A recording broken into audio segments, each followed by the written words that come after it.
ബാലു, ഇതിൽ 10ാമത്തെ പേജിലാണ് കുറച്ചുകൂടി വ്യക്തമായിട്ട് ഈ പഠനത്തെ പറ്റിയും മതപണ്ഡിതന്മാർ ഇക്കാര്യത്തിൽ കൂടുതൽ പഠിക്കണമെന്നും മതസിദ്ധാന്തങ്ങളെ പറ്റിയൊക്കെ പറയുകയും ചെയ്യുന്നത്. എന്താണ് അതിന്റെ പൂർണ്ണരൂപം, വിശദാംശങ്ങൾ?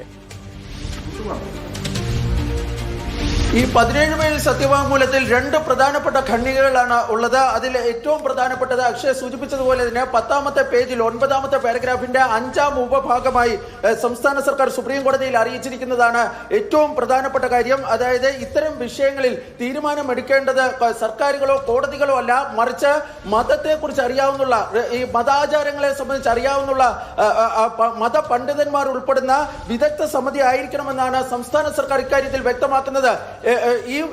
ഇതിൽ ഏറ്റവും പ്രധാനപ്പെട്ട കാര്യം, അതായത് കഴിഞ്ഞ ദിവസം സംസ്ഥാന സർക്കാർ യു ടേൺ അടിച്ചു എന്ന തരത്തിലുള്ള വാർത്തകൾ പുറത്തു വന്നിരുന്നു. പക്ഷേ അത് അങ്ങനെയല്ല സംഭവിച്ചിരിക്കുന്നത്. കാരണം ശബരിമല യുവതീ പ്രവേശനത്തെ സംബന്ധിച്ച് യാതൊരു തരത്തിലുള്ള നിലപാടും സംസ്ഥാന സർക്കാർ സുപ്രീം കോടതിയെ അറിയിച്ചിട്ടില്ല എന്നതാണ് ഏറ്റവും പ്രധാനപ്പെട്ട കാര്യം. നമ്മൾ ഇന്നലെ വൈകിട്ട് ഞാനും അക്ഷയും തമ്മിൽ 7 മണിക്ക് സംസാരിക്കുമ്പോഴും ഞാൻ പറഞ്ഞിരുന്നത് പോലെ തന്നെ ശബരിമല യുവതീ പ്രവേശന വിഷയത്തിൽ സർക്കാർ നിലപാട് സുപ്രീം കോടതിയെ അറിയിക്കുവാനുള്ള സാധ്യത വിരളമാണെന്ന് പറഞ്ഞിരുന്നു. അത് ഇപ്പോൾ കൃത്യമായി തന്നെ നമുക്ക് വ്യക്തമാകുകയാണ്. കാരണം സംസ്ഥാന സർക്കാർ ഈ ശബരിമല യുവതീ പ്രവേശനം സംബന്ധിച്ചുള്ള ഒരു നിലപാടും സുപ്രീം കോടതിയെ അറിയിച്ചില്ല. മറിച്ച് 13/11/2007, അതായത് 2007 നവംബർ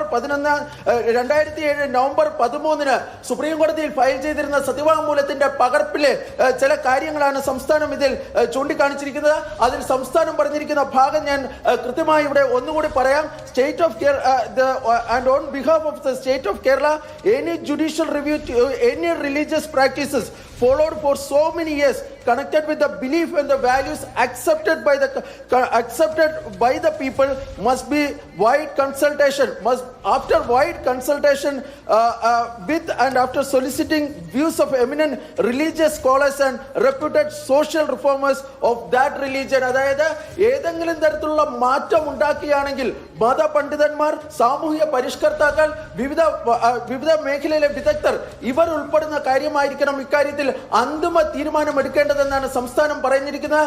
സംസ്ഥാനത്തിന് ഇത് സംബന്ധിച്ചൊരു നിലപാടില്ല. ശബരിമലയിൽ യുവതീ പ്രവേശനം വേണമെന്നോ വേണ്ട എന്നോ സംസ്ഥാനം പറയുന്നില്ല. മറിച്ച് ഇക്കാര്യത്തിൽ ഒരു തീരുമാനം എടുക്കേണ്ടത് ഇത്തരത്തിൽ വിദഗ്ധരടങ്ങുന്ന സമിതിയാണ് എന്നാണ് ഈ സത്യവാങ്മൂലത്തിന്റെ 10ാം പേജിൽ സംസ്ഥാന സർക്കാർ ചൂണ്ടിക്കാണിച്ചിരിക്കുന്നത്. 2 പ്രധാനപ്പെട്ട കാര്യങ്ങളാണ് സംസ്ഥാനം വ്യക്തമാക്കുന്നത്. ശിരൂർമഠ് കേസിൽ ഉൾപ്പെടെ സുപ്രീം കോടതി ഇക്കാര്യത്തിൽ മതപരമായ കാര്യങ്ങളിലുള്ള ഇടപെടൽ സംബന്ധിച്ചുള്ള കാര്യങ്ങൾ വിശദീകരിച്ചിരുന്നു. അതിന്റെ തുടർച്ചയായിട്ടാണ് സംസ്ഥാനം അതിപ്രധാനമായി ഈ സത്യവാങ്മൂലം ഇപ്പോൾ സുപ്രീം കോടതിയിൽ ഫയൽ ചെയ്തിരിക്കുന്നത്. സംസ്ഥാന സർക്കാരിന് വേണ്ടി സീനിയർ അഭിഭാഷകൻ ജയ്ദീപ് ഗുപ്ത ആയിരിക്കും സുപ്രീം കോടതിയിൽ ഹാജരാകുക. മാരത്തോൺ ചർച്ചകൾക്കൊടുവിലാണ് സംസ്ഥാനം അതിപ്രധാനമായി ഈ സത്യവാങ്മൂലം സുപ്രീം കോടതിയിൽ ഇപ്പോൾ ഫയൽ ചെയ്തിരിക്കുന്നത്. നമ്മൾ രാവിലെ റിപ്പോർട്ട് ചെയ്തതുപോലെ തന്നെ സംസ്ഥാനത്തിന്റെ പ്രധാനപ്പെട്ട അഭിഭാഷകനായ അഡ്വക്കേറ്റ് ജനറൽ കെ ഗോപാലകൃഷ്ണക്കുറുപ്പ്, നിയമ secretary KG Sanalkumar, special government leader Manu തുടങ്ങിയ പ്രമുഖർ ഡൽഹിയിൽ ഉണ്ടായിരുന്നു. കഴിഞ്ഞ 24 മണിക്കൂറിനിടയിൽ മാരത്തോൺ ചർച്ചകളായിരുന്നു നടന്നിരുന്നത്. പലതരത്തിൽ പല മേഖലകളിലായി ചർച്ചകൾ പൂർത്തീകരിച്ചിരുന്നു. തുടർന്നാണ് 17 പേജിലൂടെ സംസ്ഥാനം തങ്ങളുടെ നിലപാട് ഇപ്പോൾ സുപ്രീം കോടതിയെ അറിയിച്ചിരിക്കുന്നത്. അക്ഷയ.